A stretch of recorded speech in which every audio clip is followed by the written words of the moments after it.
doing, Misfits? We're here at Gen Con, still breathing so far. It's only day 2. You know, we're trying to keep the energy up. We're here at one of our favorite folks here, Paverson Games, which I think is a special place in Tom's heart because if you might have heard a little game called Distilled. It's about drinking a lot. And if there's one misfit who drinks a lot, it's the man behind the camera right now. Hey, there's 2 misfits that drink a lot. Yeah. That camera isn't shaky, that shaky, so it must be early in the morning. It's still early. So, but they have other games other than drinking games, and as you guys know, they have their games are amazing, just quality components, gameplay, everything. But this game's actually about music, which touches me a little bit. I'm a big music nut too, especially classical music. So yeah, go ahead and tell me about it, buddy. Yeah, so first it was whiskey, making whiskey, gin, vodka. Now we're making violins, cellos, harpsichords. In Luthier, it's the golden age of classical music in Europe, where you're the head of a Luthier family. And the key is, if you want to follow me down to the board, is this family, you have your family members are represented by discs, 1 through 5. 5 being you, the master luthier, 1 being little Timmy that started in the workshop yesterday. And why that's important is because you're going to send it across the board to lots of different locations, trying to attract patrons, new instruments, performances. And what's really interesting is that when you place that worker down, it's face down. It's hidden bidding worker placement. Only I know the skill of my worker.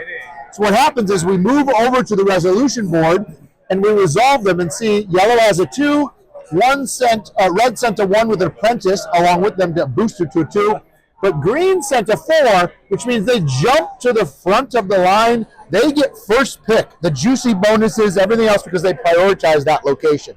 Nice. And here's another interesting one, is the patrons are the heart of the game, and every round this cube is going to move over 1 and you're going to get the gift from the patron right above it. But this cube represents patience too, and over time they lose it. If you don't keep them happy and the cube gets to the end, then they leave and you lose points for everything that you didn't complete for them. Oh, geez. Yeah, so to make them happy, you've got to do things like you've got to do performances by rolling dice, crafting instruments or repairs, and then that resets it and you can keep milking them for other gifts. Finally, the last big thing is the central orchestra.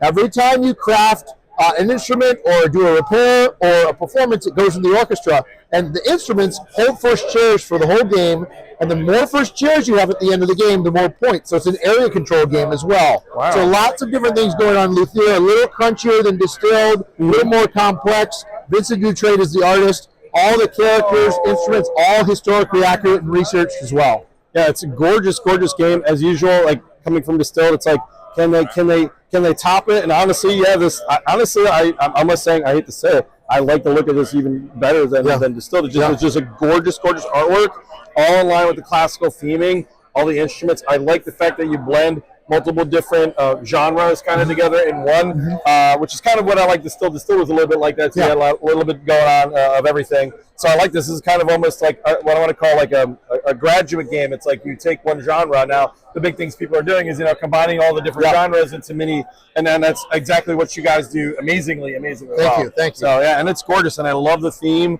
I mean, this is absolutely amazing. Are you guys selling it here at the con, or is it only for Kickstarter? No, good question. Only on Kickstarter. It's on Kickstarter for 6 more days, so the Kickstarter ends August 8th, and it's really exciting. What you see here is the deluxe prototype pledge, prototype of the deluxe pledge. The deluxe pledge is also going to have metal coins and 7-piece insert in as well. You had me at metal coins. It's in the box already. Yeah. We're doing lots of other fun things like realistic resources, other like enamel and metal and clay worker chips. And one thing I want to show you right over here is kind of the thing that's kind of over the top as an add-on, is that when you drop these in the pipe organ dice tower, it plays music while you roll your dice. That is really, disgustingly over the top. It's gorgeous. Ridiculous, silly, but I love it. I love it.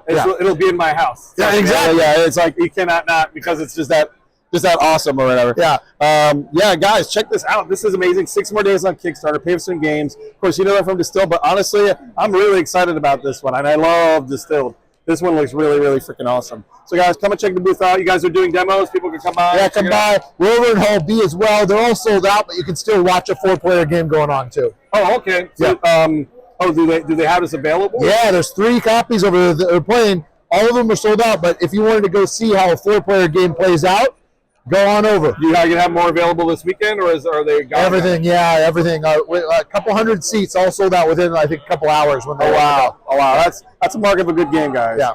So, but yeah, check it out. Come by Paverson booth. Otherwise, keep pay attention to our Gen Con coverage. We should still be alive here at least for another day or so, give or take, right? So with these guys, and until then, of course, game on, guys.